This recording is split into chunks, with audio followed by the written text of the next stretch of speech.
Hey guys, welcome back to my channel. आज मैं एक काफी interesting science fi horror movie को एक्सप्लेन करने जा रही हूँ जिसका नाम है स्प्लाइस। वीडियो काफी इंटरेस्टिंग होने वाली है, इसलिए एंड तक बने रहिएगा। लेकिन इससे पहले वीडियो को लाइक कर दे और चैनल पे नए हो तो चैनल को सब्सक्राइब कर दे। मूवी की शुरुआत होती है और हम दो साइंटिस्ट को देखते हैं। दोनों हस्बैंड वाइफ होते हैं, जिसमें हस्बैंड का नाम क्लाइव और वाइफ का नाम एल्सा होता है। प्रोफेशन से ये दोनों हस्बैंड वाइफ जेनेटिक इंजीनियर्स थे। इस प्रोफेशन में ये लोग ऐसे एक्सपेरिमेंट्स करते थे जिसमें दो अलग अलग टाइप के एनिमल्स के डीएनए को मिक्स करके एक अलग टाइप का एनिमल या क्रिएचर बनाते थे। ये दोनों ही एक नर्ड नाम की मेडिसिन बनाने वाली कंपनी के लिए काम करते थे। ये उनके लिए दवाइयाँ बनाते थे। अब ये लोग जो डीएनए को मिक्स करके क्रिएचर्स या एनिमल्स बनाते थे उसमें इन्हें प्रोटीन मिलता था। उस प्रोटीन को ये लोग निकाल कर उससे दवाइयाँ बनाते थे। ये दवाइयाँ काफी बीमारियों में यूज किया जाता था। अभी हाल ही में इन्होंने दो अलग टाइप के एनिमल्स के डीएनए को मिक्स करके एक अलग टाइप का एनिमल बनाया था जो कि मेल था। ऐसा ही वो पहले भी बना चुके हैं जो कि एक फीमेल थी। यहाँ पे ये लोग इसका नाम भी रखते हैं, जिसमें मेल का नाम फ्रेड और फीमेल का जिंजर होता है। अब ये लोग फ्रेड और जिंजर को एक दूसरे के सामने एक बॉक्स में रखते हैं, जहाँ पे ये दोनों एक दूसरे से काफी प्यार से मिलते हैं और एक दूसरे को पसंद करते हैं और बहुत जल्द ही आपस में कनेक्शन भी बनाने लगते हैं। अब ये देखकर ये लोग काफी खुश होते हैं क्योंकि इनका एक्सपेरिमेंट अब सक्सेसफुल हो चुका था।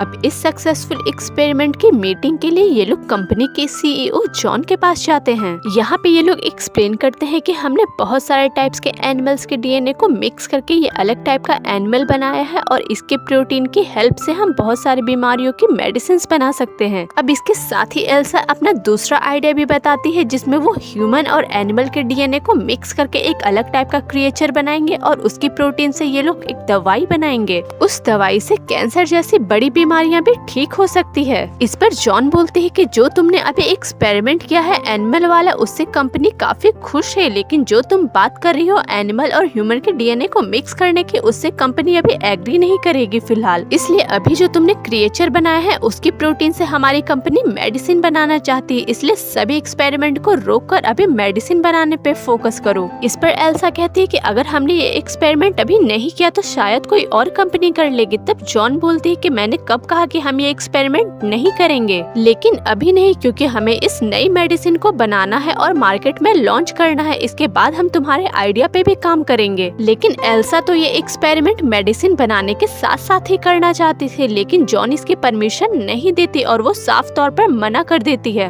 अब एल्सा और क्लाइव काफी डिसअपॉइंट हो जाते हैं और गुस्से में बाहर आ जाते हैं। अब बाहर आने के बाद ये दोनों डिसाइड करते हैं कि भले ही कंपनी ने उन्हें ये एक्सपेरिमेंट करने से मना किया हो, लेकिन सीक्रेटली तो ये काम वो कर ही सकते हैं। यानी कि अब ये दोनों वो एक्सपेरिमेंट कंपनी से छिपाकर करने वाले हैं। अब ये लोग उस एक्सपेरिमेंट को करना शुरू कर देते हैं जहाँ पे एल्सा एक ह्यूमन डीएनए लाती है। अब क्लाइव उस डीएनए को देखकर पूछता है कि ये किसका डीएनए है, तो एल्सा जवाब देती है कि ये एक अननोन पर्सन का डीएनए है। अब इस ह्यूमन डीएनए को ये लोग उन एनिमल्स के डीएनए से मिक्स करने लगते हैं जिन्हें इन्होंने लैब में बनाया था। अब ये लोग एक्सपेरिमेंट करके काफी कोशिश करते हैं कि वो नया वाला डीएनए बन जाए, लेकिन फिर भी ये सक्सेसफुल नहीं होते। अब एक दिन एल्सा एक दूसरा डीएनए लाती है और बोलती है कि ये सबसे बेस्ट डीएनए है और अगला एक्सपेरिमेंट हम इसी डीएनए पे करेंगे। अब ये लोग उस नए डीएनए पर एनिमल के डीएनए को मिक्स करके एक्सपेरिमेंट करने लगते हैं और कड़ी मेहनत के बाद उनका ये एक्सपेरिमेंट सक्सेसफुल होता नजर आता है। अब फाइनली वो टाइम आ जाता है जब ये लोग उस हाइब्रिड यूनिक डीएनए को बना लेते हैं जो एनिमल और ह्यूमन के डीएनए का मिक्सअप था। उस हाइब्रिड डीएनए का नाम ये लोग स्प्लाइस रखते हैं। अब हालांकि ये एक्सपेरिमेंट इलीगल होता है, इसलिए क्लाइव इस एक्सपेरिमेंट को करने से मना करता है, लेकिन फिर भी एल्सा नहीं मानती। वो कहती है यहाँ तक आने के बाद वो पीछे नहीं मुड़ेगी। अब एल्सा उस डीएनए को लेकर एक लैब में जाती है जहाँ पे एक ऐसी मशीन होती है जिसमें डीएनए डालने से ही वो क्रिएचर पैदा हो जाता है। अब एल्सा उस डीएनए को उस मशीन यानी कि इंक्यूबेटर में डाल देती है ताकि वो जल्दी से ग्रो हो सके। क्लाइव एक बार फिर से एल्सा बोलता है कि ये सब ठीक नहीं, हमें ये रोक देना चाहिए क्योंकि किसी को भी पैदा करना और मार देना ये सही नहीं होगा। एल्सा कहती है कि इस दुनिया में हजारों लोग रोज मरते हैं और सोचो कितना अच्छा होगा अगर हमारे इस एक्सपेरिमेंट से कितने लोगों की जान बच जाए। क्लाइव को लगता है कि एल्सा ठीक बोल रही है, इसलिए वो उसका साथ देता है। अब ये दोनों मिलकर उस एक्सपेरिमेंट पे अपना काम शुरू कर देते हैं। अब यहाँ पे एक हैरान कर देने वाली बात इन लोगों को ये पता चलती है कि जिस डीएनए को इन लोगों ने मशीन में डाला है उसके सेल्स काफी तेजी से ग्रो कर रहे हैं, यानी कि ये क्रिएचर काफी तेजी से बड़ा हो रहा है। अब ये लोग घर पे होते हैं तभी इनके फोन पे उस लैब का इमरजेंसी अलार्म बजने लगता है और ये लोग जल्दी से लैब पहुंचते हैं। अब वहाँ पे पहुंचकर ये लोग चेक करते हैं तो देखते हैं कि इनक्यूबेटर में वो क्रिएचर पूरी तरह से डेवलप हो चुका है और बाहर आने के लिए अब रेडी है। अब एल्सा उस क्रिएचर को बाहर निकालने के लिए मशीन में अपना हाथ डालती है, लेकिन उसका हाथ उस मशीन में फंस जाता है। तभी क्लाइव एक रॉड लेकर उस मशीन को तोड़ देता है, जिससे वो क्रिएचर नीचे जमीन पे गिर जाता है। ये क्रिएचर देखने में काफी अजीब था। क्लाइव इस क्रिएचर को मारने के लिए भी जाता है, लेकिन एल्सा उसे रोक देती है। अब अगली सुबह क्लाइव की अचानक नींद खुल जाती है उस क्रिएचर के बुरे सपने की वजह से। वो काफी घबराया हुआ था। अब ये दोनों लैब पहुंचते हैं, जहाँ पे क्लाइव एल्सा को बोलता है कि हमें इस क्रिएचर को मार देना चाहिए क्योंकि ये सही नहीं है, लेकिन एल्सा मना करती है। लेकिन क्लाइव मन बना लेता है कि वो उस क्रिएचर को खत्म कर देगा, इसलिए ये दोनों उस मशीन के पास जाते हैं जिसमें वो क्रिएचर था। वो लोग जब उसे चेक करते हैं तो देखते हैं कि ये तो पहले ही मर चुका है, इसलिए क्लाइव वहाँ से चला जाता है। अब एल्सा जब उस बॉक्स को ध्यान से देखती है तो उसे कुछ अजीब लगता है, क्योंकि उसके ढक्कन के ऊपर खून लगा था, इसलिए वो उस बॉक्स को खोलती है। जैसे ही वो ढक्कन खोलती है वो देखती है कि ये तो सिर्फ क्रिएचर का सेल है, इसके अंदर क्रिएचर तो है ही नहीं। यानी कि इस सेल में जो भी क्रिएचर था वो अभी जिंदा है और बाहर आ चुका है और इसी कमरे में है। वो इधर उधर नजर घुमाकर उस क्रिएचर को ढूंढने की कोशिश करती है, तभी वो उसके सामने आ जाता है और बड़ी जोर से चिल्लाता है। क्लाइव बाहर से इस क्रिएचर को देख लेता है, उसे लगता है ये एल्सा को हार्म पहुंचाएगा, इसलिए वो एल्सा को बाहर आने को बोलता है ताकि वो पॉइजनस गैस ओपन करके इसे मार सके। एल्सा क्लाइव को रोकने के लिए अपना मास्क हटा देती है ताकि वो गैस चालू ना करे। अब एल्सा अपना हाथ आगे करके उस क्रिएचर को अपने पास बुलाती है और वो उसके पास आने भी लगता है। तभी क्लाइव एक रॉड लेकर अंदर जाता है उस क्रिएचर पर हमला करने के लिए, जिससे उस क्रिएचर को गुस्सा आ जाता है। फिर क्लाइव जल्दी से एल्सा को लेकर बाहर आ जाता है और दरवाजा बंद कर देता है। बाहर आने के बाद वो एल्सा को बोलता है कि मैं इस क्रिएचर को नहीं रखूंगा क्योंकि ये हमारे लिए खतरा है, मैं इसे मार दूंगा। लेकिन एल्सा उसे रोक लेती है और बोलती है कि हम इसे सिर्फ बेहोश करेंगे क्योंकि मैं देखना चाहती हूँ कि हमने क्या बनाया है। अब ये लोग उसे बेहोश कर देते हैं।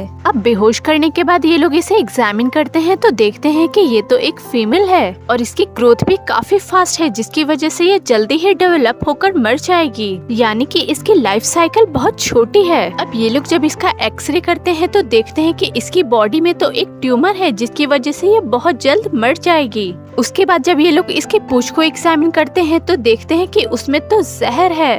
अब कुछ दिनों के बाद ये काफी बड़ी हो जाती है और ये लोग उसे खाना खिलाने का ट्राई करते हैं, लेकिन ये नहीं खाती। उसके बाद ये नीचे गिरी हुई दवाइयाँ खाने लगती है, जिसके बाद इन्हें पता चलता है कि इसे तो मीठा पसंद है। अब एल्सा उससे इमोशनली कनेक्ट होने लगती है। एल्सा उसे अपने बच्चे की तरह मानने लगी थी। वो उसे खाना खिलाती, डिफरेंट एक्टिविटीज कराती और अल्फाबेट्स वगैरह सिखाती थी। वो अल्फाबेट्स को अरेंज करके उससे अपना नाम लिखना सिखाती है, लेकिन वो एल्सा नहीं लिखती बल्कि नर्ड लिख देती है, जो कि एल्सा के टी शर्ट पे लिखा हुआ था। इससे एल्सा काफी खुश होती है क्योंकि वो चीजों को अब समझने लगी थी।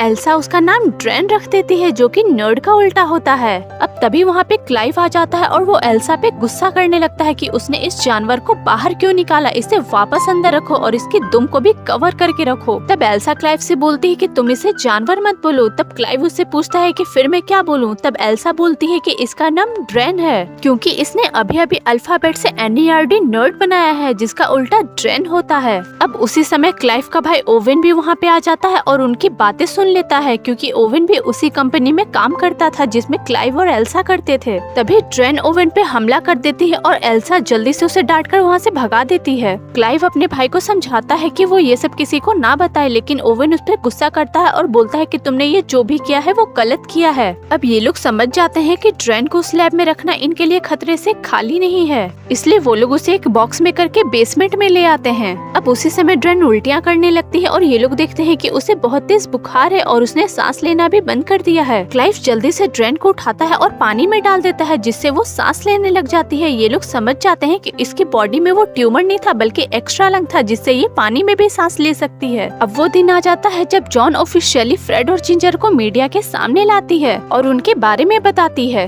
वो क्लाइव और एल्सा को स्टेज पे बुलाती है और इस एक्सपेरिमेंट के प्रेजेंटेशन को देने के लिए बोलती है। वो फ्रेड और जिंजर को एक दूसरे के सामने लाते हैं, लेकिन इस बार वो एक दूसरे को देखते ही खून के प्यासे हो जाते हैं और एक दूसरे को मार डालते हैं। ये सब होने की वजह से मीडिया में इनकी काफी बदनामी होती है। अब ये लोग काफी डिसअपॉइंटेड होते हैं और जॉन क्लाइव और एल्सा से इन दोनों क्रिएचर्स के लड़ने का रीजन पूछती है। क्लाइव और एल्सा बताते हैं कि इस एनिमल में जो फीमेल थी उसने अपने आप ही अपना जेंडर चेंज कर लिया था, यानी कि वो फीमेल से मेल बन गई थी और ऐसा इसलिए हुआ क्योंकि इस एनिमल में उस क्रिएचर का डीएनए था जो अपना जेंडर खुद ही कन्वर्ट कर सकता था, इसलिए ये फ्यूचर इसमें भी आ गया। अब ये बातें इन्हें पहले इसलिए नहीं पता चली क्योंकि ये दोनों तो ट्रेन वाले प्रोजेक्ट में बिजी थे। जॉन उन्हें सारे एक्सपेरिमेंट्स को रोकने के लिए बोलती है और बताती है कि कुछ दिनों के बाद वो सारे फैसिलिटीज अपने हाथों में ले लेगी। आगे हम देखते हैं कि ड्रेन कुछ ही दिनों में काफी बड़ी हो चुकी है और एल्सा को उसके लिए काफी चिंता होती है क्योंकि वो उसे अभी भी बच्चा ही मानती है। इसलिए ये दोनों उसे सेफ रखने के लिए यहाँ से काफी दूर एल्सा की मॉम के पुराने फार्म हाउस में लेके जाते हैं जो जंगलों के पास था। अब एल्सा और क्लाइव उसे घर के अंदर लेके जाने लगते हैं, तभी ड्रेन किसी चीज से डर जाती है और वो वहाँ से भाग जाती है। जब ये लोग उसका पीछा करते हुए उसके पास पहुँचते हैं तो देखते हैं कि ड्रेन एक खरगोश को मारकर खा रही है।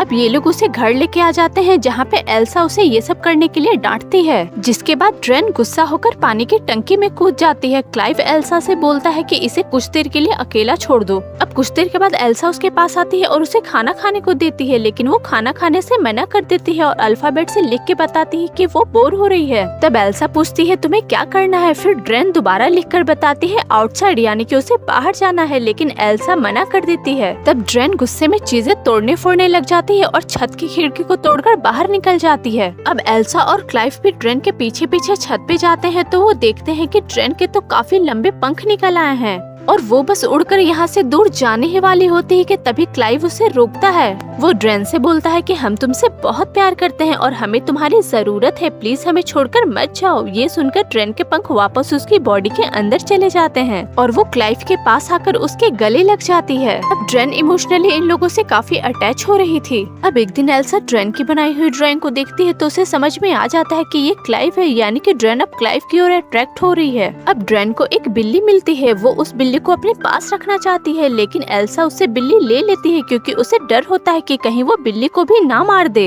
अब क्लाइव घर आता है तो वो देखता है कि ड्रेन अपसेट है। वो उससे बोलता है कि चलो आज मैं तुम्हें डांस सिखाता हूँ और वो उससे कुछ स्टेप्स सिखाता है, जिसे देखकर ड्रेन काफी खुश हो जाती है। वो क्लाइव के साथ डांस करती है और उसे बहुत प्यार से देखती है। अब क्लाइव को समझ में आ जाता है कि ड्रेन को बनाने के लिए जिस फीमेल डीएनए का यूज किया गया था वो किसी और का नहीं बल्कि एल्सा का ही था। इस बात से वो एल्सा पे काफी गुस्सा होता है। वो उससे बोलता है कि ये तुमने अच्छा नहीं किया, तुम्हें ऐसा नहीं करना चाहिए था। अब एल्सा को भी लगने लगता है कि उसने खुद के डीएनए से ड्रेन को बनाकर गलत किया, इसलिए अब एल्सा वो बिल्ली ले जाकर ड्रेन को दे देती है ताकि उसका ध्यान इधर उधर ना भटके और वो बिल्ली के साथ बिजी रहे। लेकिन अब ड्रेन का बिहेवियर काफी चेंज हो चुका था और उसे बिल्ली नहीं चाहिए थी, इसलिए वो अपनी नुकीलीदार जहरीली पूंछ से बिल्ली को मार डालती है। एल्सा ये सब देखकर काफी गुस्सा हो जाती है और कसकर उसे एक थप्पड़ मार देती है। ड्रेन भी गुस्से में काफी एग्रेसिव हो जाती है और वो एल्सा के ऊपर आके चढ़ जाती है और उसके गले में लगी दरवाजे की चाबी को ले लेती है और जा करके बाहर का दरवाजा खोलने लगती है। ड्रेन दरवाजा खोलकर जैसे ही बाहर जाने वाली होती है, पीछे से एल्सा उस पर हमला कर देती है, जिससे ड्रेन वहीं पर बेहोश हो जाती है। फिर एल्सा उसे एक टेबल से बांध देती है और उसकी जहरीली पूंछ को भी काट देती है ताकि वो इससे किसी और को नुकसान ना पहुंचा सके। फिर क्लाइव वहाँ पे आ जाता है और वो एल्सा के ऐसा करने पर उस पर गुस्सा करता है। उसे ड्रेन पर तरस आ जाता है और वो उसे खोल देता है।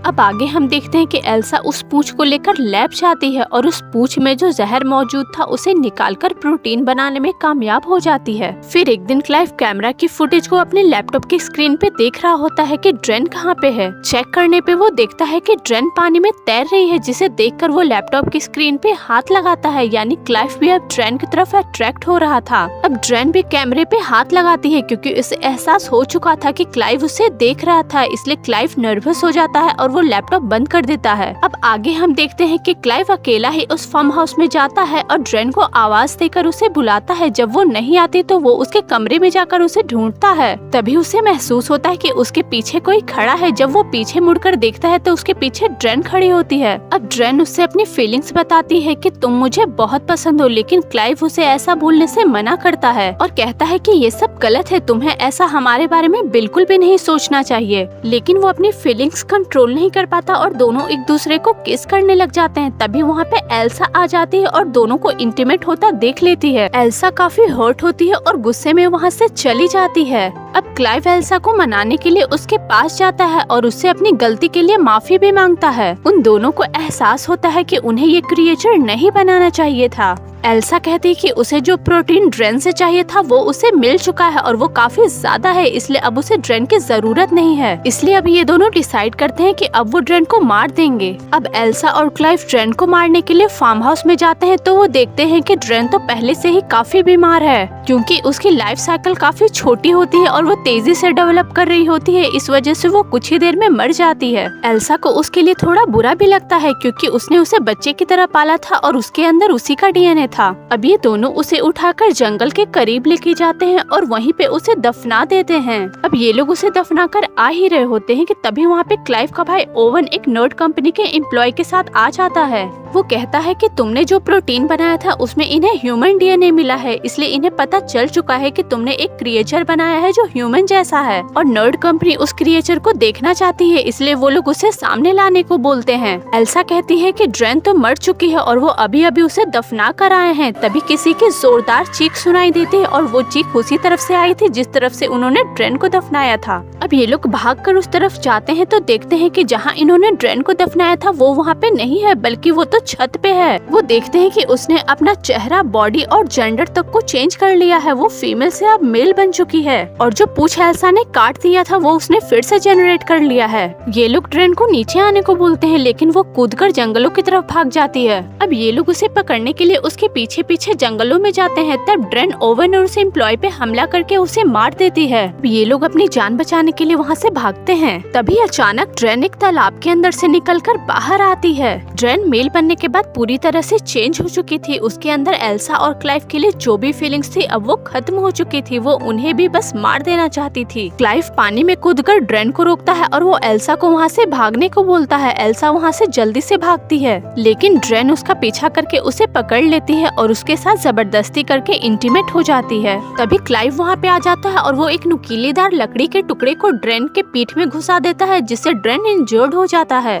इंजर्ड होने के बाद भी ड्रेन उस लकड़ी के टुकड़े को अपनी बॉडी से निकालता है और क्लाइव के ऊपर हमला कर देता है। वो क्लाइव को मारने ही वाला होता है कि तभी एल्सा एक पत्थर उठाकर ड्रेन के ऊपर हमला कर देती है, जिससे वो क्लाइव को छोड़कर नीचे गिर जाता है। ड्रेन की सांसें अभी भी चल रही थी, इसलिए एल्सा दोबारा से पत्थर उठाती है उसे मारने के लिए, लेकिन उसका हाथ रुक जाता है क्योंकि वो अभी भी उसे इमोशनली कनेक्ट थी। और इसी बात का फायदा उठाकर ड्रेन अपनी नुकीली जहरीली पूंछ से क्लाइव के ऊपर हमला करके उसे मार देता है। एल्सा भी उस पत्थर से ड्रेन को मार देती है, जिससे फाइनली अब ड्रेन की मौत हो जाती है। एल्सा क्लाइव को उठाने की कोशिश करती है, लेकिन कोई फायदा नहीं होता क्योंकि वो मर चुका था। अब कुछ महीनों के बाद हम एल्सा को नर्ड कंपनी के सीईओ जॉन के पास देखते हैं, जो उसे एक डील ऑफर कर रही थी। यहाँ पे हमें पता चलता है कि एल्सा ड्रेन की वजह से प्रेग्नेंट हो चुकी है। वो एल्सा से कहती है कि तुमने हमें जो ड्रेन का प्रोटीन दिया था उससे कंपनी ने काफी इफेक्टिव दवाइयाँ बनाई है, जिससे हमें काफी फायदा हुआ है और कंपनी इस रिसर्च को और आगे बढ़ाना चाहती है, जिससे और भी अच्छी दवाइयाँ बन सके, जिससे लाइलाज बीमारी भी दूर हो सके। इसके लिए हमें तुम्हारे इस बच्चे की जरूरत है। वो इस डील के बदले उसे काफी बड़ी अमाउंट भी ऑफर करती है। अब हालांकि एल्सा एक जेनेटिक साइंटिस्ट थी और इस रिसर्च की वजह से उसने अपना काफी कुछ खो दिया था और उसे इस बच्चे से भी कुछ खास लगाव नहीं होता, क्योंकि ये ड्रेन का होता है। इसलिए वो इस रिसर्च के लिए हाँ बोल देती है और डील को एक्सेप्ट कर लेती है। जॉन उसके इस फैसले से काफी खुश होती है और बोलती है हम दोनों मिलकर अच्छी दवाइयाँ बनाएंगे। और इसी के साथ ये मूवी यहीं पे खत्म हो जाती है।